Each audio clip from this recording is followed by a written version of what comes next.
17,52,000 રૂપિયા પોતાના ખાતામાં ટ્રાન્સફર કરી છેતરપિંડી કરવાના ગુનામાં છેલ્લા 8 માસથી નાસ્તા આરોપીને ઝડપી પાડતી કાપોદ્રા પોલીસ ટીમ.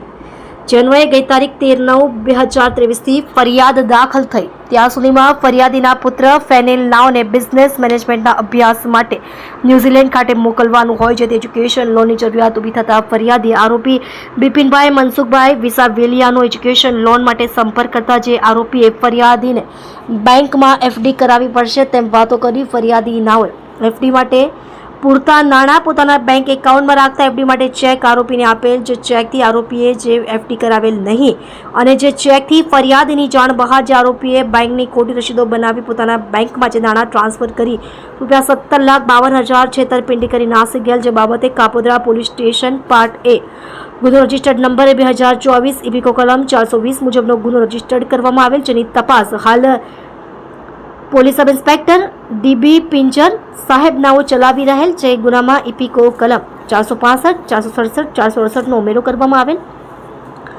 જે અન્વયે પોલીસ ઇન્સ્પેક્ટર એમબી અવસુરા સાહેબ નાઓએ સૂચના અને માર્ગદર્શન આપેલ તથા second police inspector MR Solanki સાહેબ નાઓએ ટેકનિકલ માર્ગદર્શન આપેલ. જે સૂચના અને માર્ગદર્શન હેઠળ તપાસ કરનાર અમલદાર પોલીસ સબ ઇન્સ્પેક્ટર ડીબી પિંજર સાહેબ નાઓએ સદર ગુનાના નાસ્તાફત આરોપીને પકડી પાડવા સારું તપાસના કામે આરોપીના ચોક્કસ સરનામા મેળવી સદર હું આજ દિન સુધી નાસ્તાફત આરોપી બિપિનભાઈ મનસુખભાઈ વિસાવેલિયા નાઓને ચોક્કસ બાતમી હકીકતના આધારે ઝડપી પાડી તેની વિરુદ્ધમાં આગળની કાયદેસરની કાર્યવાહી કરવા તજવીજ હાથ ધરી છે.